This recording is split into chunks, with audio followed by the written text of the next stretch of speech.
Hi అండి, welcome back to my channel. నేను మీ ఆంధ్ర అమ్మాయి. నవరాత్రులలో ఈరోజు 3వ రోజు అండి.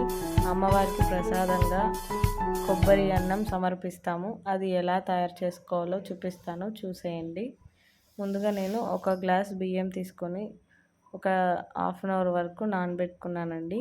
ఇలా తర్వాత కొబ్బరి ఇలా పలుచగా తరుక్కొని మిక్సీ వేసుకోవాలండి. దీన్ని ఫైన్గా పేస్ట్ చేసుకోవాలి. ఇలా చేసుకున్న దాన్ని నేను నానబెట్టిన బియ్యం ఉంటాయి దాంట్లోకి మిక్స్ చేసుకోవాలండి.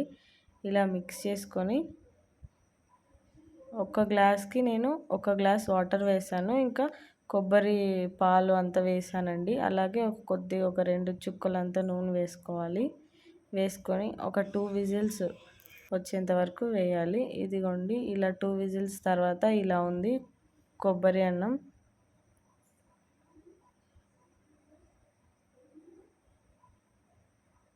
తర్వాత ఇప్పుడు తిరువాత పెట్టుకోవాలి. ఒక కడాయి తీసుకొని దాంట్లో ఒక 3 స్పూన్ల నూనె వేసుకోవాలండి. ఈ నూనె కాగిన తర్వాత 1 స్పూన్ జీలకర్ర, 1 స్పూన్ ఆవాలు, అలాగే కొన్ని గోడంబి, చిన్నగా తరుక్కున్న పచ్చిమిర్చి, 2 ఎండుమిర్చీలు, కరివేపాకు వేసి ఆ తిరువాత అంతా మగ్గినాక మనం కుక్కర్లో వేసుకున్న కొబ్బరి అన్నంని వేసి మిక్స్ చేయాలండి. దాన్ని బాగా తిరువాతలోకి ఇలా చేసి ఒక తగినంత సాల్ట్ వేయాలి. కొద్దిగా కొత్తిమీర తురుము వేసుకోవాలండి.